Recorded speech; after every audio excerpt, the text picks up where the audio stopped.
Alright, so last time we talked about patterns in time, and today I want to talk about some of my favorite Korra moments from Ruins of the Empire. If you guys are Kuvira fans, this is the comic where she is released and helps Korra do some good, and is eventually kinda pardoned for her crimes. Now throughout this comic, Korra is able to show immense patience and understanding. First, we see that when she's being an amazing girlfriend to Asami, because Asami does not want to go with her to visit Kuvira, because of course, if you guys remember, Kuvira is the one that murdered her father, and Asami just can't deal with that right now, so Korra understands, they kiss, and she goes to meet Kuvira alone. Now Korra is able to make the hard choice, put her feelings to the side, and go speak to Kuvira to figure out how to deal with Commander Guan, the current threat of the comic. What's even more impressive is after speaking to Kuvira, she actually does offer her help. Although Korra is not too big on the idea at first, she thinks about it and reveals later on in the sauna with Team Avatar that this may be the best course of action to stop an all-out war.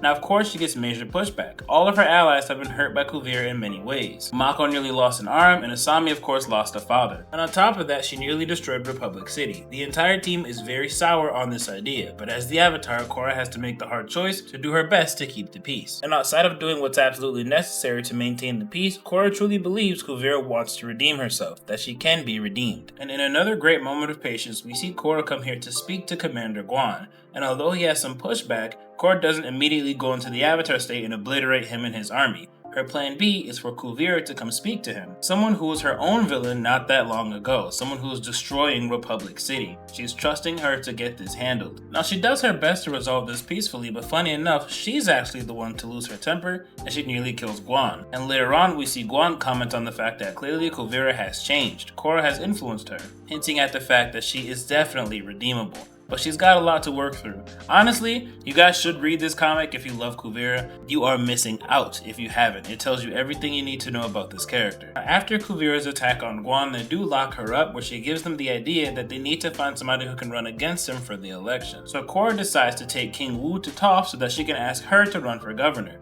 While she's doing this, Korra's friends are ambushed, taken, and brainwashed. So Kuvira ends up escaping, and this is where her and Korra meet again. Korra obviously doesn't trust anything Kuvira has to say, and upon seeing her without her friends, she shoots a fireball and then turns it into a swirling prison. I don't think I saw her do this in the show. I don't think I've ever seen this at all, and I found this very cool and creative. It kind of shows you that behind the scenes, clearly Korra is still getting more creative and more skilled with her bending. Now this doesn't have much to do with Korra, but I found it very interesting and I had to bring it up. So brainwashed Mako, Bolin, and Asami do come to attack Korra and her friends, and the plan is to play defense so that they can try and take them back and fix the brainwashing.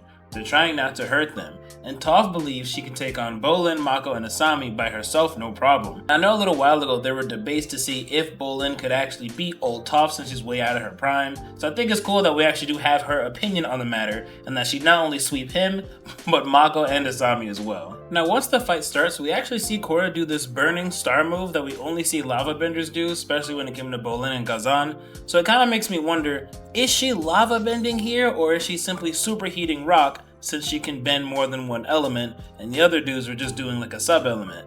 I'm actually curious what y'all think. Is this Korra lava bending or just superheating rock? I know scientifically it's the same thing, but obviously in Avatar it's completely different if she's actually a lava bender or simply using two elements at once. And like I said before, this comic is one of the best examples of just how mature Korra has gotten over the years.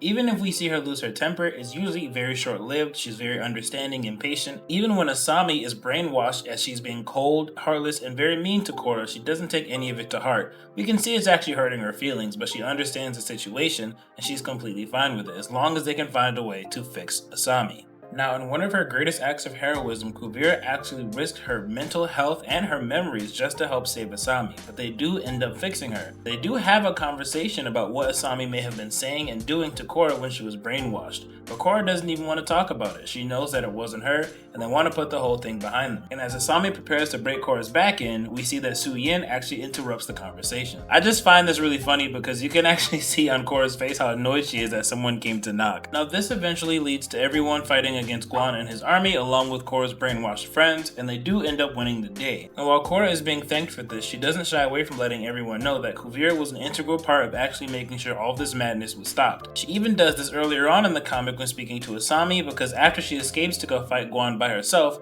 Asami assumed this is what Kuvira was waiting for all along.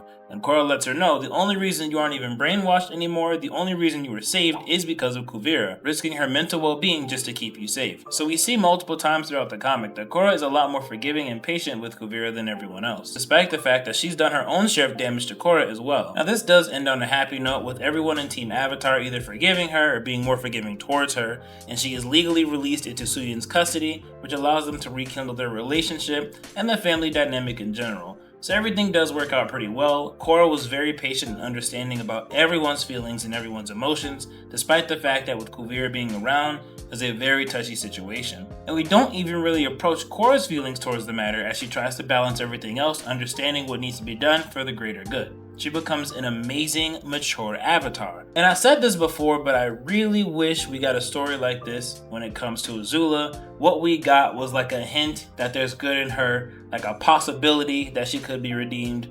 But this was a 3-part, multi-layered story breaking down Kuvira's character, her motives, her family dynamic with Suyin, why she did what she did, her side of things, and also finding a way to almost fully redeem her actions and make her seem like a very good character, a very kind person who's just more misunderstood than pure evil. Although no one really should have saw her as pure evil, some may have until you read this comic. So I really enjoyed this, so hope you guys did too. And of course, the next one I'll be covering is Turf Wars, so I'll catch you guys on the next one.